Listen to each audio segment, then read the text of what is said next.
Good afternoon, everyone. My name is Anthony Bayou. I'm the Youth and Inclusion Manager at Rotherham United Community Sports Trust, and welcome to another Millers Matters podcast. Today, I've joined up with my good friend John Lever, who is a Kivo lad, born and bred. Known John a very, very long time. I think I'd go as far as saying John was part of my experience growing up as a young person in Kiverton, and you being a youth worker and going through that. Played a massive part in sort of where I am today, so it's nice to have you on board. John is working a lot around mental health support at the moment through different avenues, one of those being the Better Today project or campaign, would I say.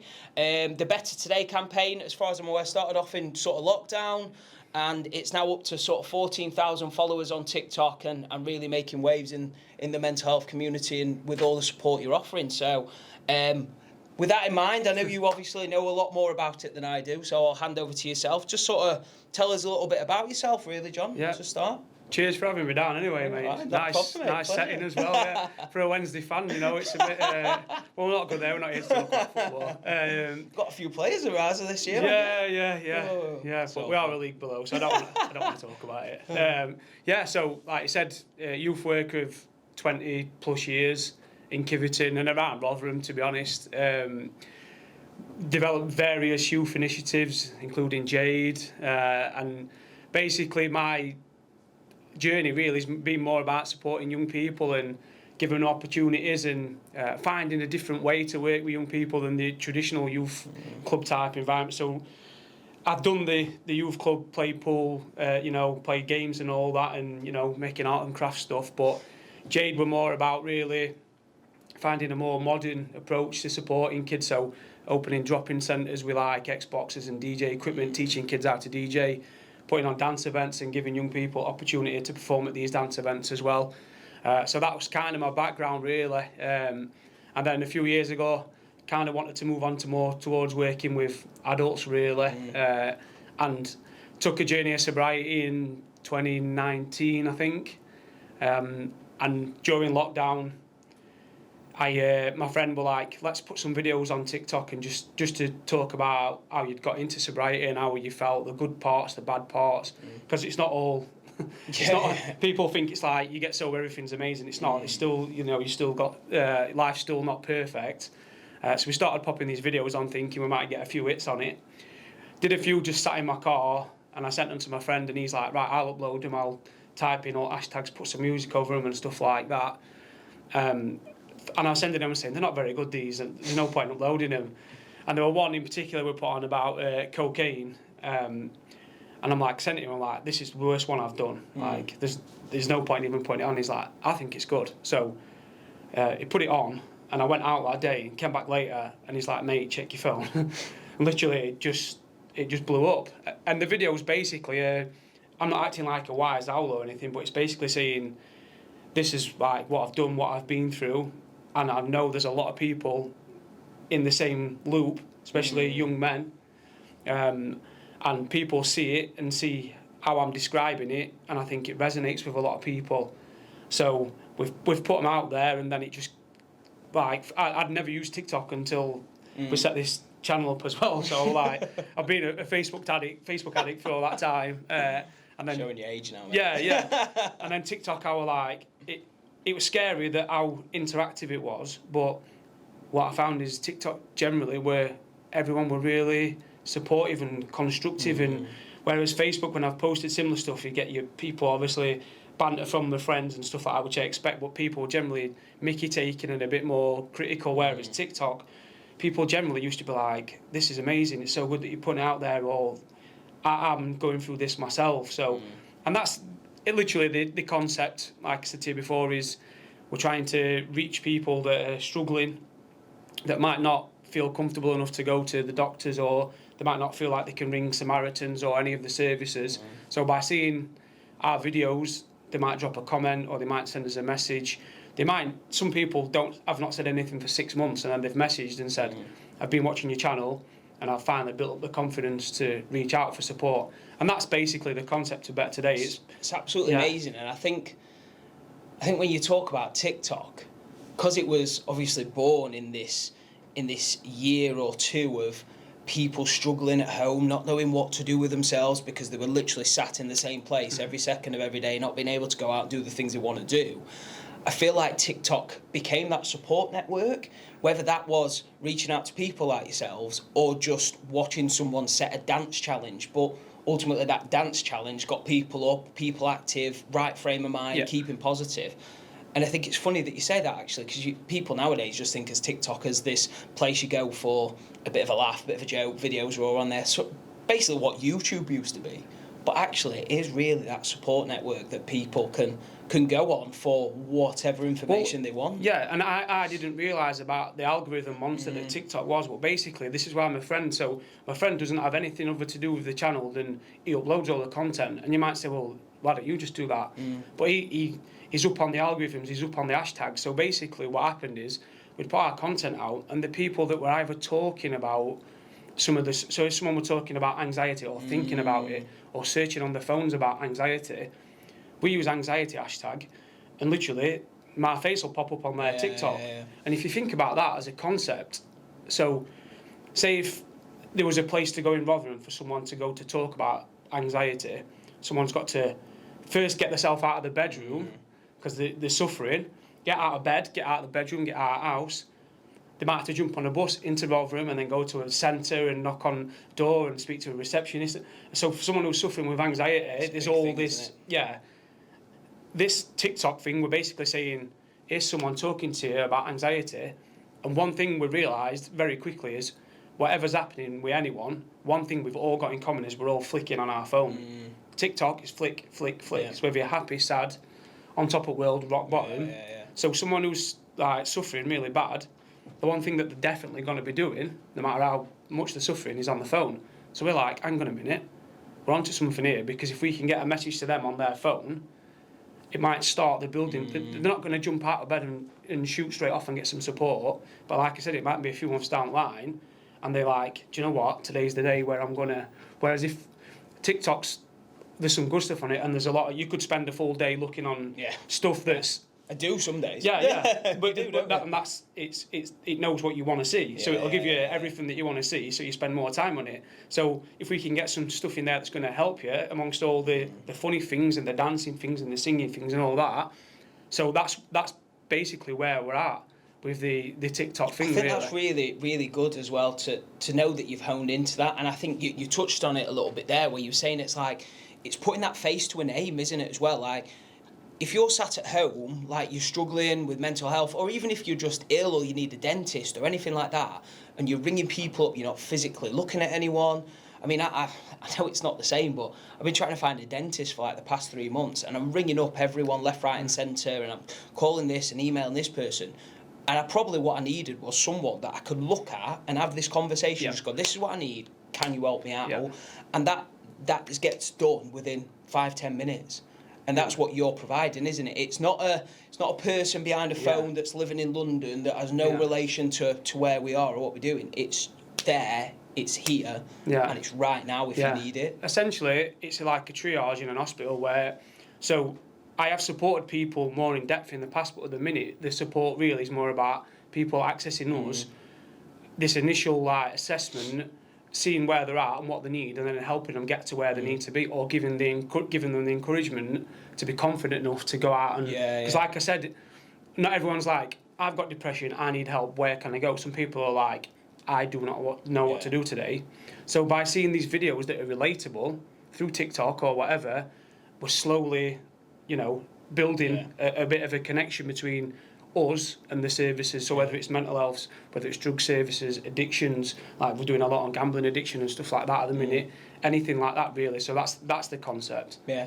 And I know you touched on this earlier about the sort of sobriety you've gone through, and I sort of want to go back to that because I do think it is really important that people understand, and I think from knowing you personally, I think it's absolutely inspirational to see you take this journey, especially with everything that you've been through for the past couple of years.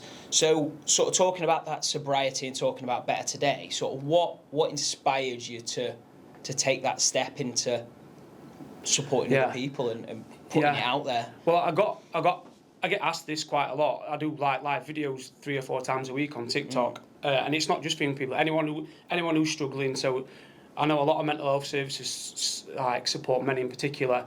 If anyone's struggling, you can come to us. We'll help anyone. I get asked quite a lot, why did you? So you know me personally, so you know my story. But my story in a nutshell is sport mad as a youngster, football and cricket crazy, but also had a real passion for dance music. I was anti-drinking, anti-drugs and all that. Got to 16, 17, started drinking with the cricket and the football and the Sunday League culture. It's a big drinking culture. And then at 18, first tried drugs in a nightclub with my friends.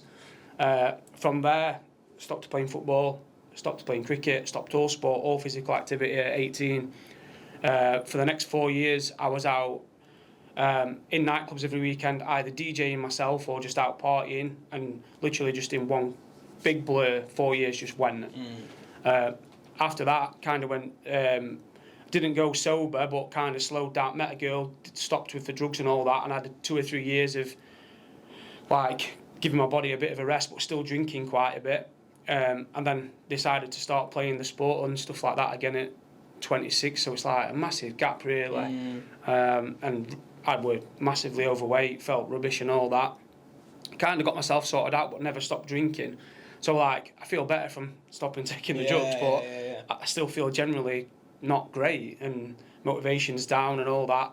And then getting into my 30s, weight was a massive issue, so I'd be up and down in weight, but generally quite overweight. Mood's low, anxiety up to 90% most days, depression rock bottom. Kids, I've got two girls, and I were like, I wouldn't say I was being a bad dad, but what I would say is I could be a lot better. That was generally down to how I felt, and going out and drinking were making me feel really. So 3.5 years ago, I woke up one morning. I'd spent the whole of the Sunday with my head down the toilet being sick. So I'd been out drinking vodka all night. And the famous saying, I'm never drinking again. And I literally said the words out loud. And I am never, ever doing this to my... this is the 1,000th time I've had my head down the toilet being sick. And I'm not doing it anymore. Even though all my mates do it and they'll continue to do it and I've been made fun of, I'm stopping. So I tried a month off of alcohol, started with a personal trainer. Oh, this feels all right, carry on, 2 months. I had a bit of a blip where I was tempted to drink a few times, and then before I knew it, and I think it's similar to you with the vegan and stuff like that, you're stupid if you don't realise how better you feel. The temptation's still there, so carried on. And a couple of years into my sobriety, that's when I started putting the videos out there, and what I realised is I was in a loop, what I'd say probably 95% of my friends are in, and people who come to watch Rotherham play, like men, I'm not just specifically men, but a lot of men who come to the football, typical man will be in a loop of activity where they might not feel great most of the time, but they don't really want to change, or they don't necessarily identify drinking and sobriety as a factor in them feeling happier or better. So this is why we put the videos. We're saying basically, I was in your situation, this is where we're at, and this is the progress, and this is where I'm at now. So make of it what you will, but if you're interested and you can get anything out of the videos, you could improve your life in some way. And and I know obviously your sobriety, and I know you touched on there, but about me being sort of vegan and going down that route for personal reasons. But and I know they're completely two different things, and obviously the focus is on that sobriety. But like, I'm sure you're the same as me in a sense of I would never tell anyone not to do it. Like I'm not going to tell people not to eat meat or not do this or not do that. But it's that experience and that lived experience from you to say that, look, this is where I was. It sounds like your situation is very similar to where I was or where I am. And I can safely say that these certain things helped me. So why not try them? The thing, we spoke about this before, what you're putting into your body. So it's very similar, because it essentially how you feel in your body will determine how you feel. So if you think about it, I was drinking lager all weekend. Before I was taking drugs, going out, staying up all night or up for 2 nights, so not sleeping and all that. It's the same difference. And then by the Wednesday, you're depressed. People ask me to list why I stopped. It's like how I looked, how I felt. So overweight, bags under eyes, all inflamed, because alcohol's an inflammatory, all inflamed. And I knew every time I looked in the mirror, I do not like how I look. And I'm not saying there's a lot of people that feel like that, but I think a lot of blokes, and Art would say, if I look in the mirror, am I truly happy at how I look and feel? But I wouldn't, and this is important, and the same as your journey, tell anyone, I can tell you why alcohol's bad for you, and why drugs are bad for you, or why eating rubbish is bad for you. But I would never say, everybody stop drinking now. Right, listen to me, everyone stop drinking. It's not, that's not, we're not the wise owls, we're not preaching. No. What you're saying is, this is me, if you are in a similar situation as I was, take something from it. This is exactly what this podcast is about through whatever we do. We're not here to say we are the top of the tree and we're best of the best. It's just to say that there are things out there that can help you, and there are little basic things that we can do to support. And whenever I talk to young people about mental health, because we do a lot of it through our workshops and being out and about in the community, sport, and we've got young people that want to have those aspirations to play on the pitch, do you know what I mean? And we talk about fueling it and supporting it. And I think what people don't understand is everyone has mental health. Everyone has moments in time where they feel sad, upset, aggressive, angry, whatever, and it's just about how you go through those. If you are feeling very, very down on a day like today when the weather's not great and you're up at 6 a.m. and you're not drinking water and you're hungover from yesterday and you're just going to McDonald's and eating all this, that is fueling it. Absolutely. And it's making it worse. But if you can support that and you can go, actually, I'm not going to drink as much there, or I'm going to eat a little bit healthier today. Instead of me going to bed at 2 a.m, I'm going to go to bed at 12 just to get an extra couple of hours. They're the support mechanisms that will make things a lot easier. It's very simple, mate. So if you think about it, and you've just touched on it there, people will come to me for mental health coaching or alcohol coaching or whatever. Or if you went to a doctor and you said, I'm depressed. So a doctor might just go, you are very depressed, here's some tablets. They might also go, tell me about your lifestyle. And you might be thinking, what, like, sleep? Like, how do you sleep? What do you mean, how do I sleep? I go to bed at night. Do you drink alcohol? Yeah. Do you drink before you go to bed? Yeah. So basically drinking to pass out, black out, no restorative sleep, wake up feeling tired. So the young people that come to your sessions, like, drinking all the energy drinks all day, and people will be like, well, why is he talking about the food and my exercise and my sleep? I'm depressed, I need some help with my depression. Actually, and this is what I was saying about alcohol, is people are that deeply ingrained in alcohol that they're not willing to say, maybe I should cut down, or maybe I should have a look at it, because it's like, hang on a minute, I'm a proud English man and I drink alcohol, like my dad did, like my granddad did, like all my mates do. So I might start on medication for antidepressants, I might go to gym 3 times more a week, I might get more sleep, but don't ask me to cut down on alcohol. And again, it's not about me saying alcohol's bad, demonising it and all that. People, you do whatever you want. But if you are struggling, and I think part of my journey was going round in this loop of trying things, failing, so you think, right, I need to run more. But then you're going out Friday, Saturday, Sunday drinking. So you might do three 5k runs a week, but then you're drinking alcohol all weekend. And you're like, you not losing weight. Earlier as well, didn't you? Where you were saying, like, you tried to stop taking drugs, you tried not going out as much, you tried to get involved in sports and start running again, but ultimately the one factor that was always there that was stopping you from potentially being that best person you wanted to be was that alcohol. Honestly, I saw a guy called... And that's your personal experience, that's not you telling someone, that's your personal experience. A guy called Andy Ramage, an ex-pro footballer, his journey is fascinating.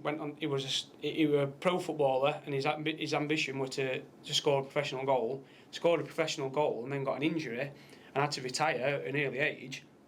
And then went on to be a stockbroker in London, working a crazy job, built a multi-million-pound business.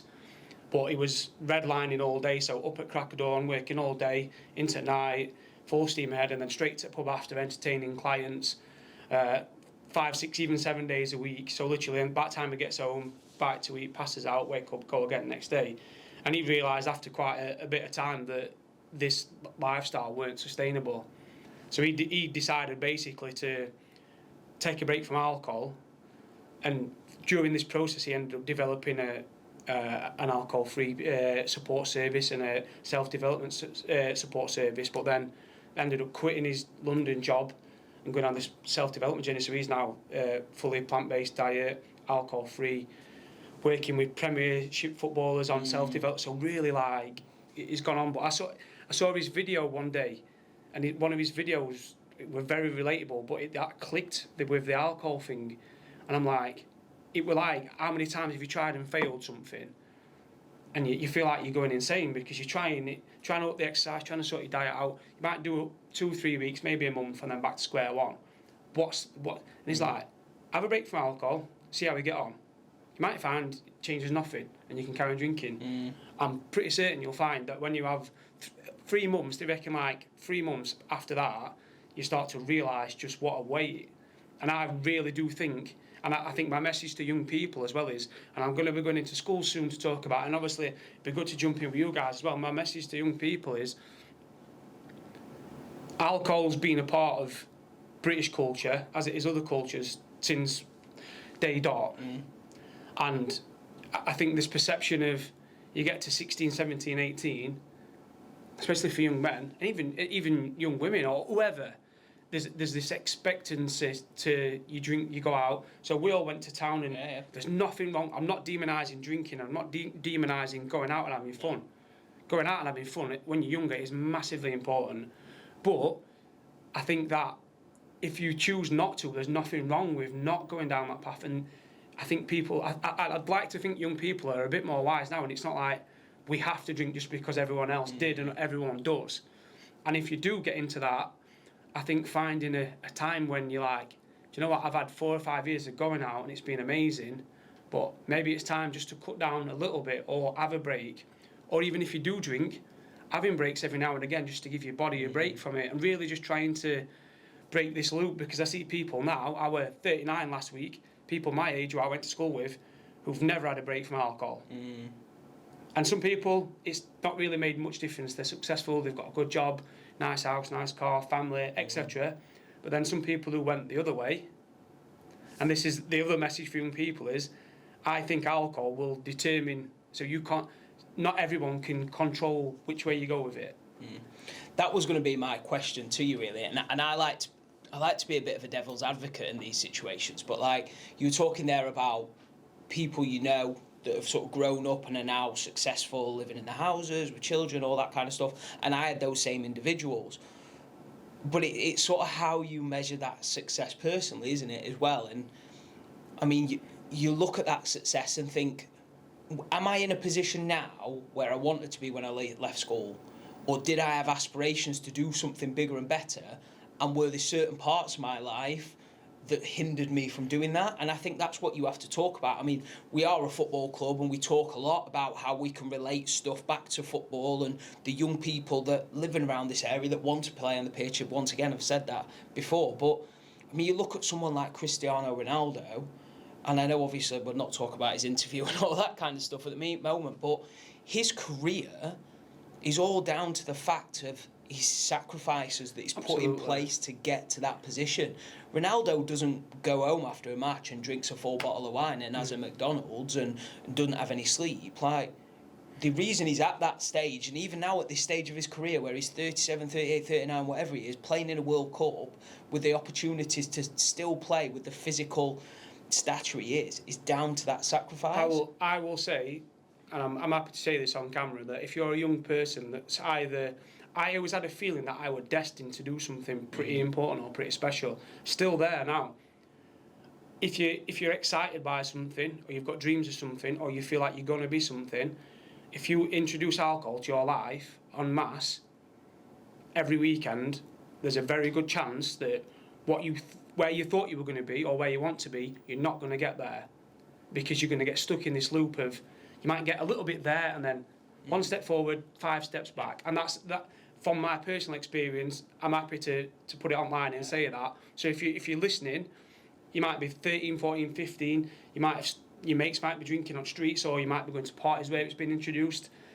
Can you have fun and use it like sparingly and it doesn't affect you in some ways? Yes. But there's a very good chance that if you get too into it, like if you, I mean, I saw what went off with Ronaldo and Wayne Rooney, but I think they're two very good comparisons. And on my videos, I've compared two people. I compared a guy in America who's the same age as Paul Gascoigne.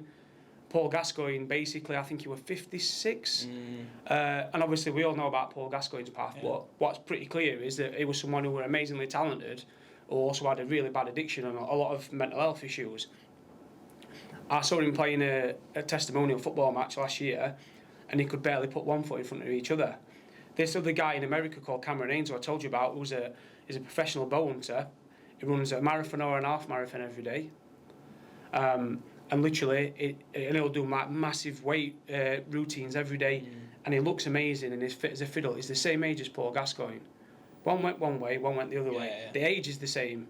So he's decided to dedicate his life to looking after himself, whereas Paul Gascoigne's abused himself. And it's like what you said, isn't it? It's not about doing those extreme things. Running marathons and half marathons or going to the gym is amazing. If you've got time for that and you can do that, brilliant, do it. But it's the little things. It is that going to bed. It is that taking that time away on that weekend when you should go out, have fun, but let's just be mindful of the next day and how are you going to feel tomorrow when you wake up. Are you turning up? I mean, I was brought up in that same community as yours, where you turn up for a game on a Saturday or a Sunday, and you had your mates turning up hungover, and you're like, well, it's not. The choices are simple. I think for young people as well, you know, I've spent quite a long time working with young people, maybe not so much in the last year or two, but from experience, the typical situation, if you got, say, a 14-year-old kid from Rotherham, the typical situation would be Monster Energy all day, stay up on games console till 1, 2, 3,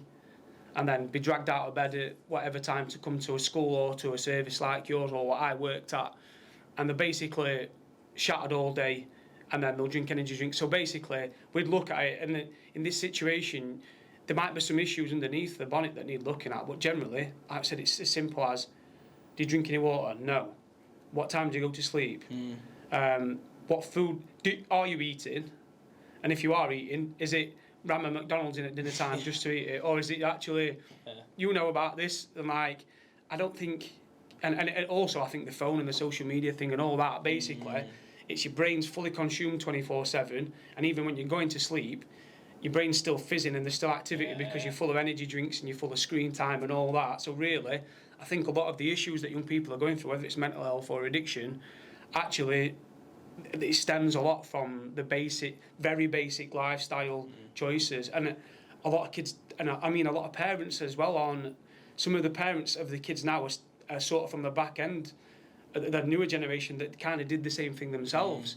So it's kind of like being passed down. So they might be having Red Bull all day or whatever, and then living it life in a certain way. So it's, as well as educating the young people, trying to maybe the parents as well having a look at, you know, what's going off at home. So I think it's been a really interesting conversation, mate, and I definitely think there's more partnership work between ourselves, but also having you guys attend and speak to young people that we work with, and having that, I think it's great. I just sort of want to finish on what your sort of little tips are for young people, and I just sort of want you to go back to sort of what you were saying about, if you are wanting have this goal of achieving it, what can we do to make sure you get there and have that hinders, but also just sort of what way could, if there's someone watching, whether it be adult, man, woman, young person, any non-binary people that are watching, what ways could they reach out to you in Better Today and sort of get that support? We're across all social media platforms.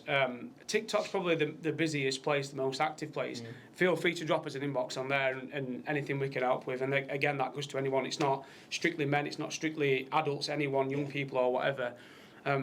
My message, for fear of repeating myself, but literally, if you feel like you want to do something in life, even if you feel like you don't want to do something in life and you already feel quite, I think that the basic life choices that you make, so whether it's alcohol, whether it's how you sleep, you know, how you live your life, who you hang around with, who you spend your time with, what they're up to, simple choices at a younger age will determine where you go. And again, like you said here, we're not wise owls that have magically sorted our lives out and everything's gravy. It's not. But I honestly do believe that alcohol, drugs, addiction, mental health are all factors that will, you know, especially I worry that young people, I think mental health was something that was very much more an adult orientated thing in a past life, and we've become more aware, and I think the introduction of social media and all that has brought it down towards young people, but also giving young people the confidence to speak out about it. If I were to give advice to a young person, it would be, this is going to be the last thing on planet Earth they want to hear, but your screen time, so your phone time, your TikTok, your Snapchat, your Instagram, and all this, I honestly think is a massive factor in how they feel and how they think. Yeah.